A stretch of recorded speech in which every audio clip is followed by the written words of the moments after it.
제가 예성 기도원에서 설교는 두 번째 합니다. 처음에 왔을 때 우리 몇 명 안 되었지만은 예배를 드리자 해서 설교를 했는데, 오늘의 본문의 말씀 중에 16절에서 19절까지의 말씀으로 하나님의 말씀을 배워냈습니다. 오늘 이 시간에는 20절로 23절의 말씀을 중심으로 하나님의 말씀을 전하길 원합니다. 우리가 보면은 16절에 내가 기도할 때 기억하며 너희로 말미암아 감사하기를 그치지 아니하고 라고 말씀하십니다. 그러니까 이 사도 바울이 기도하는 내용이에요. 저는 이것을 위대한 사도 바울의 중보 기도라 제목을 했습니다. 위대한 사도 바울인가? 아니고요. 위대한 사도 바울의 중보 기도입니다. 물론 사도 바울은 위대한 사람이고 오늘날 선교사 중에 가장 훌륭한 선교사 한 분 뽑는다고 하면은 우리 사도 바울을 뽑을 수밖에 없어요. 근데 사도 바울은 항상 기도하면서 여기에 있는 에베소 교인들 뿐만이 아니라 오늘 이 시간 우리 일본 비전교회의 성도님들에게도 동일한 기도를 하고 계셔요. 저는 목사의 책무가, 목사의 사명이 가장 큰 것이 중보기도라고 생각을 해요.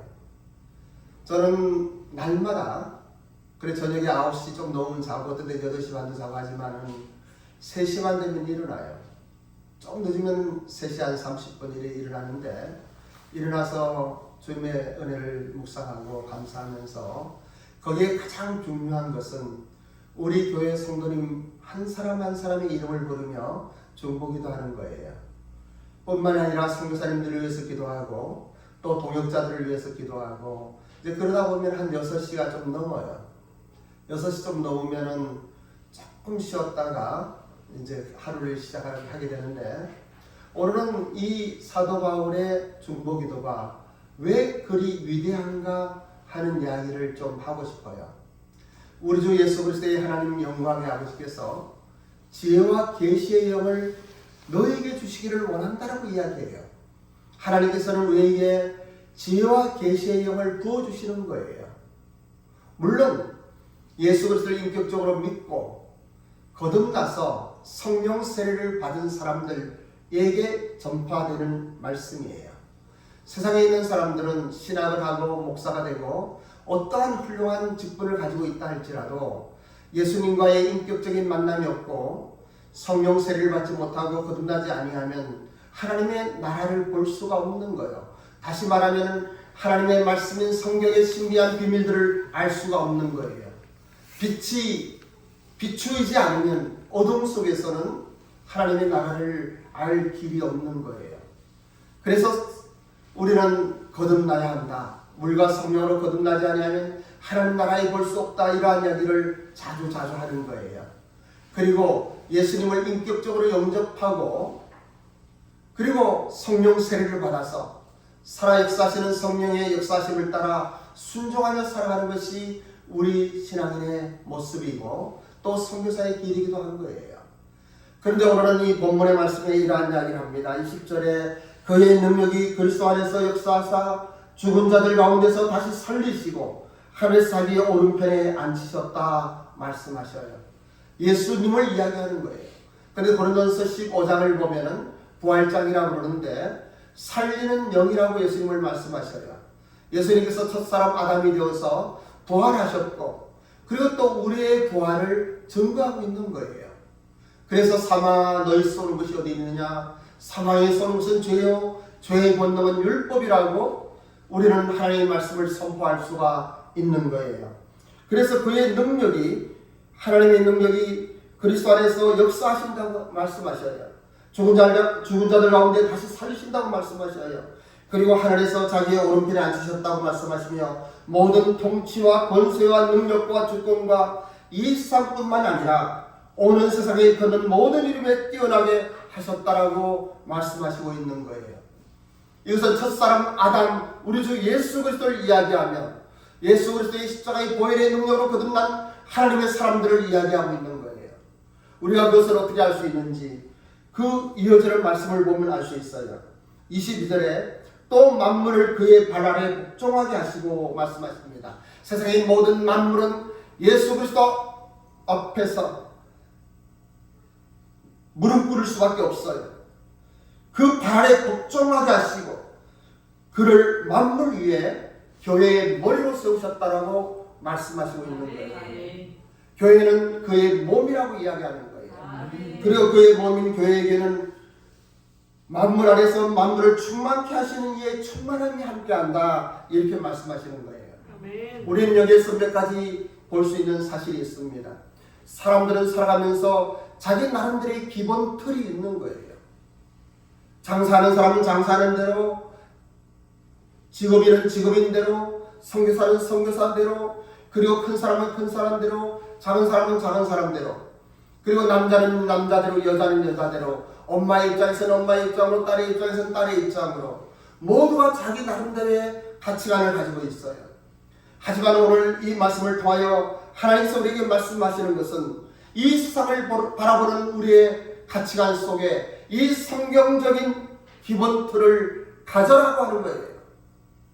왜냐하면 우리 예수님께서는 나의 죄를 위하여 죽으셨기 때문이에요. 우리는 살아가면서 많은 상처가 있습니다. 많은 아픔이 있습니다. 그리고 때로는 그것을 이기지 못해서 오늘도 허덕이고 있는 사람들이 있어요. 거듭나고 구원받은 사람도 자신의 과거의 상처에 묻혀있는 사람들이 있는 거예요. 그런데 오늘 사도 바울은 그러한 우리들에게 선포하고 있는 거예요. 이러한 계시의 영을 받으라고 말씀하시는 거예요. 지혜와 계시의 영이 여러분들의 임하여 여러분들이 참된 하나님의 사랑을 깨닫기 원하는 거예요. 하나님의 사랑을 깨닫고 하나님의 은혜를 입으면은 우리의 지난 모든 것들은 문제가 되지 않아요. 내가 가지고 있던 좋은 것이든 나쁜 것이든 내가 자랑할 것이든 부끄러운 것이든 우리는 살아가면서 얼마나 많은 상처가 있습니까? 받아야 될 사랑을 받지 못하고 이 땅 살아가면서 특히 지금의 연대에 있는 분들은 어려운 시대를 겪었어요. 우리의 자녀들은 좀 더 평안한 시대에 있다 할지라도 오히려 그들은 평안한 속에 더 많은 영적인 공격을 받고 있어요. 그런데 이러한 것들을 오늘 이 말씀을 통하여 다시 한번 우리 자신의 본분을 생각하면서 회복되는 생명의 역사심이 있기를 간절히 바랍니다. 여기에 보면은 21절로 22절, 23절은 제목이 뚜렷하게 나타나고 있어요. 그 전반절은 예수 그리스도에 대한 이야기인데, 그런데 예수 그리스도를 교회의 머리에 세웠다, 머리로 삼으셨다 말씀하셔요.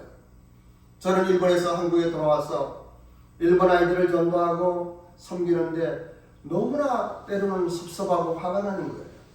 한 달, 두 달 밥 사주면서 또 만나서 얘네들이 이사한다 그러면은 아는 사람, 차 있는 사람 불러서 같이 그 차로 이삿짐을 날라주고, 또 어떤 아이는 아파서 그러면은 병원에 데려가기도 하고, 어떤 아이는 한국에 와서 어떻게 문제가, 경제적인 문제가 생기면은 그 고시원이라는 데 방 얻어갖고 부모님이 오실 때까지 해주고, 이렇게 하면서 사랑하고 아끼고 그들을 전도하려고 엄청 애를 썼어요.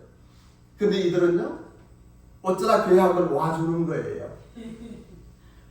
그러면 참 감사하더라고요, 그것도요. 근데 교회도 안 와주는 애 있어요. 꼭 밖에서만 만나고 밥만 사주면 밥이나 잘 먹고 찌개 먹고 싶다고 그러고 뭐 그래요. 그런데 이것이 한 달 가고 두 달 가고 1년 가고 2년 가니까 제 마음에 상처가 생기더라고요. 그래서 어느 곳에서 논문을 좀 써달라고, 그래서 원고를 집필하면서 그런 이야기를 했어요. 제가 거기서 그렇게 썼어요. 하나님, 하늘간에 영적 가교육을 한다는 것이 너무나 어렵습니다. 하나님, 한국에 있는 일본 청년들 전도한다고 하는 것이 너무나 어렵고 허망합니다. 정말 자신이 없습니다. 하지만 그 바로 직전에 경험이 있었기 때문에 하나님께 감사하면서 그런 편지를 쓸 수 있었어요. 어떤 편지를 썼는가 하면, 어떤 원고를 썼는가 하면, 그러나 주님께서 착하고 충성된 종아 수고했다. 이 말씀 한마디만 들으면 저는 그것을 만족하겠습니다 그랬어요. 근데 이러한 피곤함과 방황 속에서 우리가 기도 회관에 있을 때인데 새벽에 기도를 하기 시작했어요. 1시간, 2시간 기도하면서 너무나 힘든 거예요. 이제 돌아가야 되겠다. 그만해야 되겠다. 이런 생각은 절반. 그리고 여기까지 왔는데 하는 생각이 절반. 그러면서 기도하는데 갑자기 내 마음이 뜨거워지기 시작해요. 너무나 하나님을 내가 감사해서 눈물이 나기 시작해요. 그 눈물을 흘리며 기도할 때 하나님이 내 마음속에 그런 마음을 부어주시는 거예요. 너가 왜 한국에 왔느냐? 저는 한국에 와서 한 3년 동안 일본 아이들을 전도하는 교회를 세워놓고 일본으로 돌아가려고 했는데 그 교회가 잘 안 세워지는 거예요. 그렇게 기도하면서 깨달은 것이 있어요. 아, 그렇구나. 저는 그 전까지는 예수님이 이 땅에 오신 것은 우리를 구원하러 오신 줄 알았어요. 죄 가운데 빠져서 하나님을 잊어버리고 내 멋대로 살아가는 그 과정 속에 우리는 구원받을 길이 없는 거예요. 죄 용서함 받을 길이 없는 거예요. 그런데 예수님이 오셨어요. 이 말씀이에요. 이 말씀에 교회는 그의 몸이니 하는 말씀이에요. 그때 갑자기 저는 이 말씀을 외우고 있어요. 이 말씀 너무 좋아서 10년도 넘게 이것을 사랑하고 외우고 하는 말씀이에요. 그런데 그 순간 내 심장에 하나님의 큰 불이 떨어지는 것 같아요. 아, 그렇구나. 예수님이 오신 것은 몸을 세우러 오셨구나. 몸을 세우러 오신 거예요. 교회를 세우러 오신 거예요. 그 생각하니까 이러한 부품들, 예를 들면 제가 그런 이야기를 많이 해요. 예를 들면 롤스로이스를 만들려고 하면 부품 하나하나 수공 작업을 해야 돼요. 수공으로 해서 이렇게 정말 최고의 부품을 만들어야 되는 거예요. 왜 우리를 거저 구원하시고 은혜를 베푸시고 네? 새롭게 하시는가 하면 주님의 몸을 세우기 위하여 우리를 그렇게 부르시는 거예요.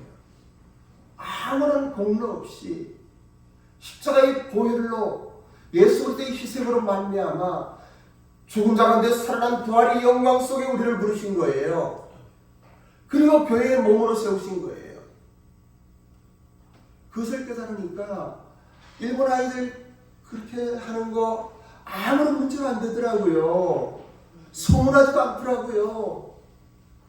그래서 지금까지 14년째 오고 있습니다만 저는 오늘 이 시간 이 본문의 말씀을 통하여 또 한 가지 중요한 것을 여러분들에게 말씀을 드리려고 해요. 그것은 무엇인가 하면 사망의 권세를 이기고 천국 열쇠를 이 교회에 주셨다고 했는데 그럼 교회가 무엇이냐는 거예요. 오늘날에는 성경이 많이 전파되고 좋은 말씀이 많이 증거됨으로 말미암아 이제 예배당이 교회가 아닌 걸 알아요. 예배당이 교회가 아니고 어떤 장소가 교회가 아닌 걸 알아요. 오히려 에클레시아, 이 하나님을 믿는 주님의 몸된 한 사람 한 사람이 교회인 것을 알고 있어요. 그런데 여기서 착각하는 사람들이 또 너무 많아요. 제가 동경에 갔었는데 거기는 목요일마다 기도회라 합니다. 동경대학을 졸업하고 일본에 40년간 한 번도 재판을 접은 적이 없는 사사키 미츠오라고 하는 국제 변호사가 제 선교사 후원의 멤버이기도 한데 그분이 주최하는 것이에요. 한 7, 8년 이상 진행되고 있어서 지금 한 20년 하고 있죠. 그런데 기도회를 끝나고 아침에 하거든요. 그리고 좋은 식당에서 모닝을 같이 하면서 이야기하는데 그중에 그날 참석했던 목사가 그런 이야기를 하는 거예요. 간농 목사라고 하는 유명한 사람인데 이것이 교회라 이야기하는 거예요. 이 기도회가 교회라고 부르는 거예요. 그런데 저하고 친하기도 하고 이제 그러기 때문에 내가 목사님한테 그랬어요. 목사님, 목사님은 어디서 신앙하셨습니까? 는 물어봤어요. 교회론의 기본도 모르는 목사가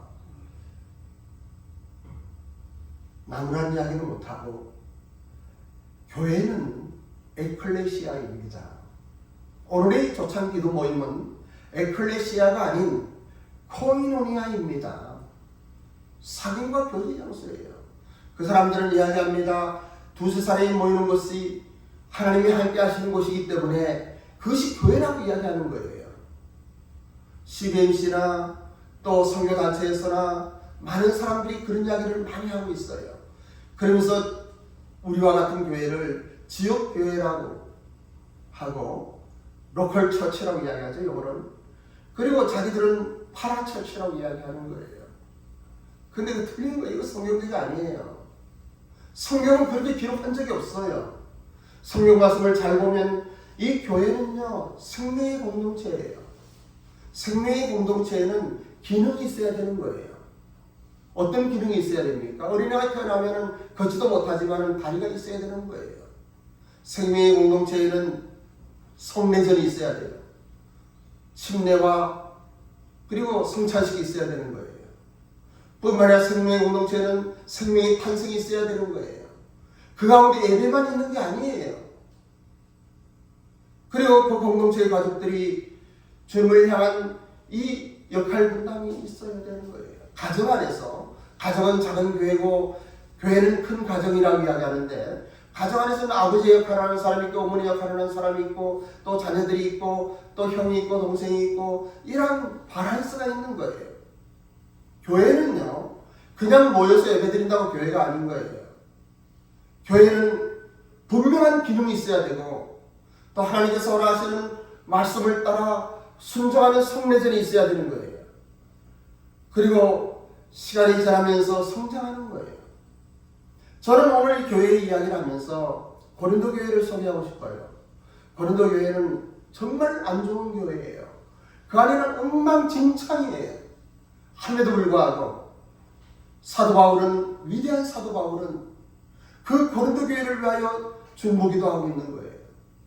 그리고 고린도서를 보면 전서나 후서나 하나님의 사랑하심으로 고린도에 있는 성도들에게 내가 편지한다고 해요.